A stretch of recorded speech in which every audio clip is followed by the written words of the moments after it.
Good morning student. अपन बात कर रहे हैं आज हरिवंश राय बच्चन की।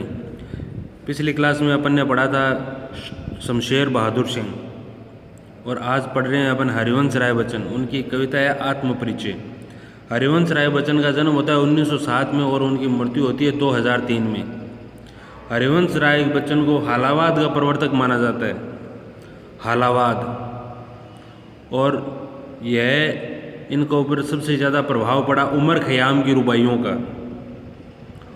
जो मध्यकाल के कवि हुए हैं, मध्य युग के कवि हुए हैं, फारसी कवि हैं उमर खयाम, उनकी रुबाइयों का उनके ऊपर सबसे ज़्यादा प्रभाव पड़ा और उन्होंने एक नया ही रच दिया, हालावाद।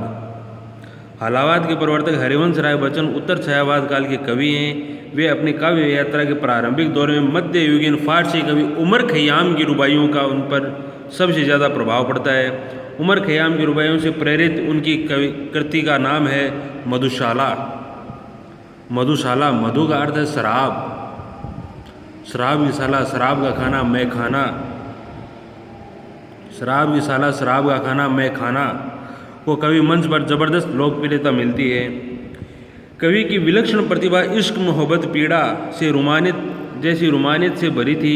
वे परस्पर झगड़ने के बजाय प्यार को महत्व देते हैं। उनकी प्रमुख काव्य रचनाएं कौन कौन सी हैं? उनकी प्रमुख काव्य रचनाएं मधुशाला, मधुबाला, मधुकलश, निशा निमंत्रण, एकांत संगीत, आकुल अंतर, मिलनी यामिनी, सतरंगिणी, आरती और अंगारे, नए पुराने झरोखे, टूटी फूटी कड़ियाँ और दो चट्टाने।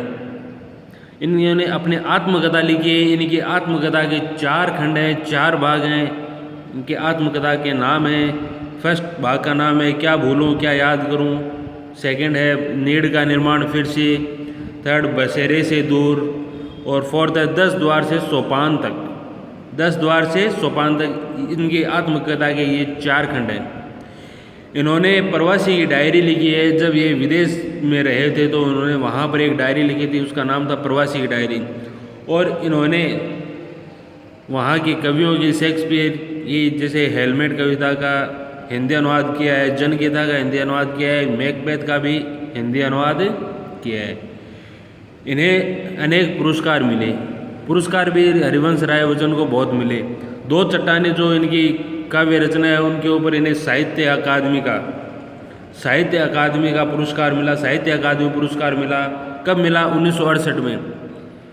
हरिवंश राय बच्चन को 1968 में साहित्य अकादमी पुरस्कार मिलता है 2 चट्टाने नामक कृति के ऊपर। और उसी साल इन्हें एक और पुरस्कार मिलता है, सोवियत लैंड पुरस्कार। कौन सा पुरस्कार? सोवियत लैंड पुरस्कार 1968 में ही मिलता है इनको। इनकी जो आत्मकथा है, आत्मकथा के 4 भाग है, क्या भूलूं क्या याद करूं, नीड़ का निर्माण फिर से, बसेरे से द्वार, 10 द्वार से सोपान तक। इन चारों के ऊपर इन्हें बिड़ला फाउंडेशन, कौन सा foundation? Birla foundation. Birla foundation का सरस्वती सम्मान इन्हें मिलता है। बिड़ला फाउंडेशन का सरस्वती सम्मान इन्हें मिलता है इनकी आत्मकथा के लिए। और भारत सरकार का, जो भारत सरकार के हैं, उन्हें 1976 के अंदर भारत सरकार द्वारा 1976 के अंदर पद्म भूषण अवार्ड भी मिलता है। कौन सा अवार्ड मिलता है? पद्म भूषण अवार्ड। भारत सरकार द्वारा जो शिक्षा एवं साहित्य के क्षेत्र में इन्हें दिया गया पद्म भूषण अवार्ड, वो अवार्ड इन्हें मिलता है 1976 के अंदर। अब जो यहाँ पर उनका जो कविता है, ये गीत लिया गया है। गीत का नाम है आत्मपरिचय। उसके बारे में कवि ने क्या बताया है? यहाँ संग्रहित उनकी कविता आत्मपरिचय अपनी अस्मिता, अपनी पहचान का बोध कराती है। सुख दुख को संभाव से स्वीकारते हुए जग जीवन से जुड़े रहकर जीने में ही आनंद है।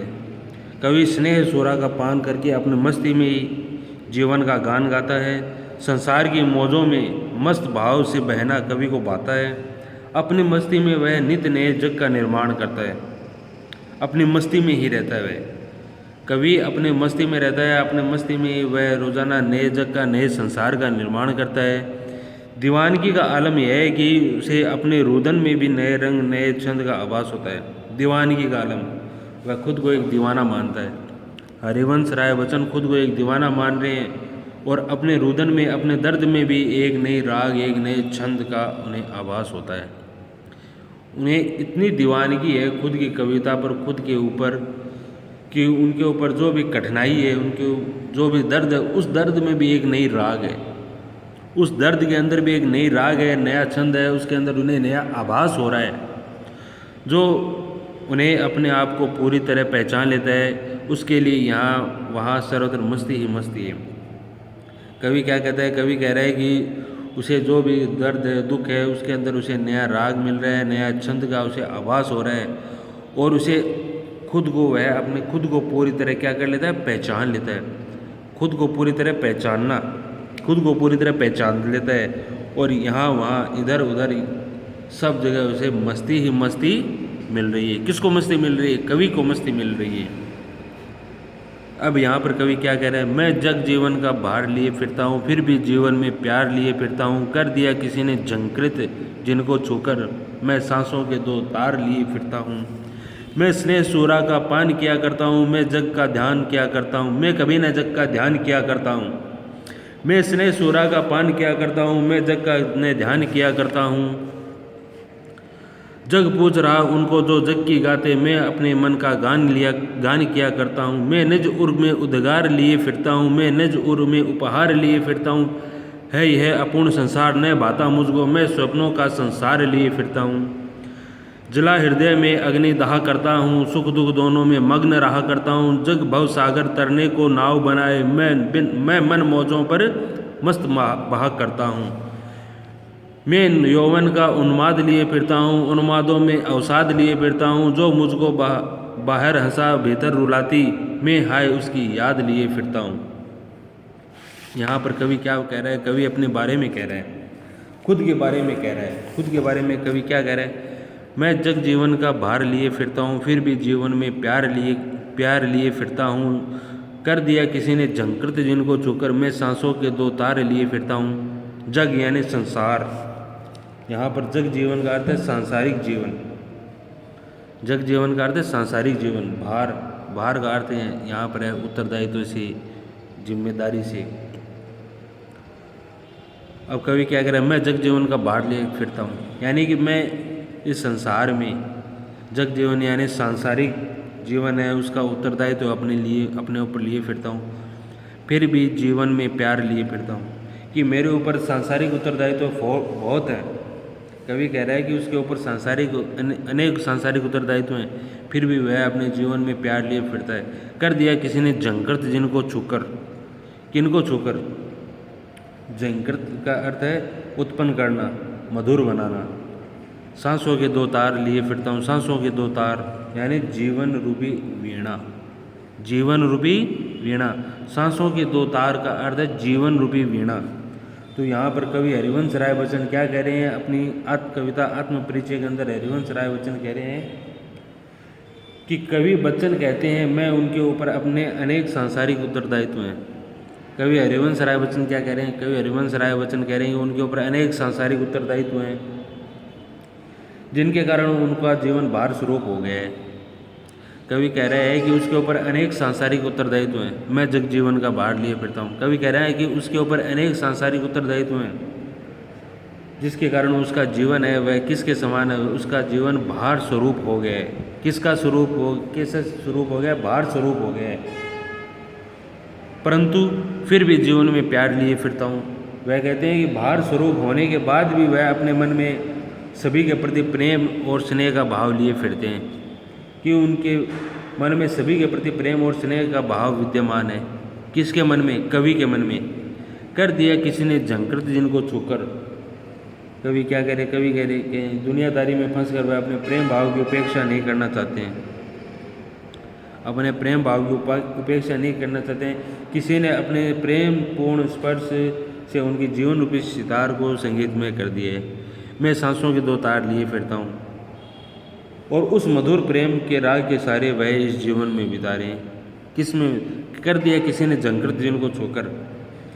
कवि कह रहे हैं कि झंकृत का अर्थ होता है उत्पन्न करना, मधुर बनाना। कवि कह रहे हैं कि उसके जो सांसों के दो तार यानी जो उसके जीवन का प्रेम है, राग है, उसने प्रेमपूर्ण स्पर्श जिसने किसी ने प्रेमपूर्ण उसके जीवन को स्पर्श कर लिया है, उस जीवन रूपी सितार को जिसने छू लिया है, कर दिया किसी ने जंकर, यानी जीवन रूपी संसार को किसी ने छू लिया है या किसी ने छूकर उसे संगीतमय बना दिया है। मैं सांसों के दो तार लिए फिरता हूँ, मैं उस मधुर राग के साथ, मैं सांसों के दो तार लिए फिरता हूँ। कभी कहता है मैं उस मधुर राग के सहारे उस जीवन को बिता रहा हूँ। कौन से जीवन को? जिसको किसी ने छूकर जंकृत कर दिया है या जिसको किसी ने छू लिया है या उसको मधुर बना दिया है, मैं उसको उस सांसों के दो तारों को लिए फिर रहा हूँ। कवि कह रहा है यहाँ पर, कवि क्या बता रहे? कवि बता रहा है कि उसके जो सगे संबंधी है, प्रेमी है, उनसे गहरा प्रेम है। मैं स्नेह सूरा का पान किया करता हूँ, मैं कभी न जग का ध्यान किया करता हूँ। जग पूछ रहा उनको जो जग की गाते, मैं अपने मन का गान किया करता हूँ। यहाँ पर कवि क्या करे? मैं स्नेह सूरा का पान किया करता हूँ, मैं कभी न जग का ध्यान किया करता हूँ। यहाँ पर स्नेह सुरा का अर्थ प्रेम की मस्ती, प्रेम रूपी अमृत। स्नेह सुरा यानी प्रेम रूपी अमृत। पान करना यानी पीना, पान करना का अर्थ है पीना, आनंद लेना। मैं कभी न जग का ध्यान कर, जग का अर्थ है यहाँ पर संसार। जग का क्या अर्थ है? जग का अर्थ है संसार। जग पूछ रहा उनको जो जग की गाते, मैं अपने मन का गान किया करता हूँ। संसार पूछ रहा है, संसार क्या कर रहा है? संसार पूछ रहा है जग की गाते। लोग पूछ रहे हैं, किन को पूछ रहे हैं? जो दूसरों में मन की सुहाती बातें, जो दूसरों से मन सुहाती बातें करते हैं, लोग उनसे पूछ रहे हैं। मैं अपने मन का गान किया करता हूँ। कभी कहता है कि मैं किसी की ओर ध्यान नहीं देता, मैं उसी की ओर ध्यान देता हूँ जो मेरे मन में है। जग की गाते यानी जग की यानी जो दूसरे लोगों की बातों को करते हैं, दूसरे लोगों की बात करते हैं, मैं उन किसी को नहीं करता। कोई किसी, मान लो कोई आदमी जो किसी दूसरे को जो उसे अच्छी लगे वही बात उससे कह रहा है, वही बात उससे कर रहा है, लेकिन कवि ऐसा नहीं कर रहा है। कवि कह रहा है कि वह वही काम कर रहा है जो उसका मन चाहता है, जो उसका मन चाहता है वह वही काम कर रहा है। कवि वही काम कर रहा है जो उसका मन चाह रहा है। मैं स्नेह सूरा का पान किया करता हूँ, मैं कभी न जग का ध्यान किया करता हूँ। कवि यहाँ पर कह रहे हैं मैं सदैव प्रेम रूपी मदिरा यानी स्नेह सूरा यानी प्रेम, सूरा का अर्थ होता है शराब। कवि यहाँ पर कह रहा है मैं स्नेह सूरा का पान किया करता हूँ, मैं स्नेह रूपी मदिरा में मस्त रहता हूँ। कवि कहता है मैं स्नेह रूपी मदिरा में मस्त रहता हूँ, मैं कभी न जग का ध्यान किया करता हूँ। अब यहाँ पर कवि क्या कह रहे हैं? कवि कह रहा है कि मैं इस संसार के अन्य जो अनावश्यक बातें हैं उनकी चिंता नहीं करता, मैं कभी न जग का ध्यान किया करता। कवि कह रहा है कि इस संसार में अनेक बातें होती रहती हैं, जो आवश्यक बातें हैं मैं उन्हीं की ओर ध्यान करता हूँ। जो अनावश्यक बातें हैं कभी न जग का ध्यान किया करता, कभी न, कि मैं कभी भी जो अनावश्यक बातें हैं उनकी ओर ध्यान नहीं करता। जो आवश्यक बातें हैं उन्हीं की ओर मैं ध्यान करता हूँ। जग पूछ रहा उनको जो जग की गाते, मैं अपने मन का गान किया करता हूँ। अब कवि क्या कह रहा है? कवि कह रहा है कि जो उसकी हाँ में हाँ मिलाए, यानी यह संसार उन्हीं की प्रशंसा करता है। जग पूछ रहा उनको जो जग की गाते, कवि कहता है कि यह संसार उन्हीं की प्रशंसा करता है जो उसके हाँ में हाँ मिलाते हैं, जो उसके हाँ में हाँ मिलाते हैं, उसकी प्रशंसा करते हैं। अर्थात किसी आदमी को कोई प्रशंसनीय तभी है जब वह कोई दूसरा आदमी उसकी प्रशंसा करता रहे, तो वह कहेगा नहीं यह आदमी बहुत अच्छा है, यह ऐसा है वैसा है। अगर आप उसके बारे में सच कहोगे तो वह आपको कहेगा कि नहीं वह आदमी सही नहीं है। तो कवि क्या कह रहा है? कवि कह रहा है कि यह संसार उसी की प्रशंसा करता है। किन की प्रशंसा करता है? जो उसकी हाँ में हाँ मिलाता है। यह संसार उसी की प्रशंसा करता है जो उसकी हाँ में हाँ मिलाता है। अर्थात वही कवि संसार में प्रशंसनीय होते हैं जो दूसरों को खुश करते हैं। लेकिन मैं अपने मन का गान किया करता हूँ। लेकिन कवि कह रहे हैं कि वह वही काम करता है जो उसके मन में लगे, परंतु मैं अपने मन में सुख देने वाले विचारों का जो है अपनी कविताओं प्रकट करता है वही काम करता हूँ। कवि कहता है कि मेरे मन के अंदर क्या है, मेरे मन में जो सुख देने वाली कविताएं हैं मैं उन्हीं को गाता हूँ। जो मुझे अच्छी लगती है मैं वही गा रहा हूँ, जो जग को अच्छी लग रही है वो मैं नहीं गा रहा।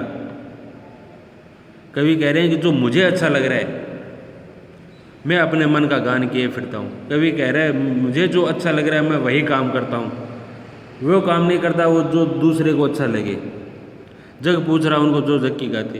यानी कि इस संसार में क्या है कि लोग उन्हीं की प्रशंसा करते हैं जो इस संसार में लोग उनकी ही प्रशंसा करते हैं जो दूसरों के यहाँ में यहाँ मिलाते हैं। लेकिन मैं ऐसा नहीं करता, मैं तो वही करता हूँ जो मेरे ही मन में अच्छा लगे, जो मुझे ही अच्छा लगे वही मैं काम करता हूँ। मैं दूसरा काम ही नहीं करता, मैं दूसरा काम ही नहीं करता। जो मेरे को अच्छी लगे मैं वही कविता गाता हूँ, जो मेरे को अच्छा गीत लगे मैं वही गीत गाता हूँ। जो दूसरों को अच्छा लगे वो गीत मैं कभी नहीं गाता। इसमें कवि ने क्या कहा, इसमें कवि ने कहा है कि जो प्रेम की मदिरा है वो सभी पर समान प्रभाव डालती है। प्रेम की मदिरा सभी पर समान प्रभाव डालती है, उसे मस्त बना देती है। ठीक है। मैं निज उर के उद्गार लिए फिरता हूँ, मैं निज उर के उपहार लिए फिरता हूँ। यह एक अपूर्ण संसार न भाता मुझको, मैं स्वप्नों का संसार लिए फिरता हूँ। ये अपन करेंगे आगे की क्लास में। इस पार्ट के जो आगे का है वो चैप्टर अपन हल करेंगे, आगे के क्लास में करेंगे। तब तक के लिए थैंक यू, धन्यवाद। आज जो मैंने आपको पढ़ाया है हरिवंश राय के बच्चन के बारे में, जो बात मैंने आपको बताई है वह आपको रीड करनी है, आपको देखनी है। ठीक है, ओके, थैंक यू।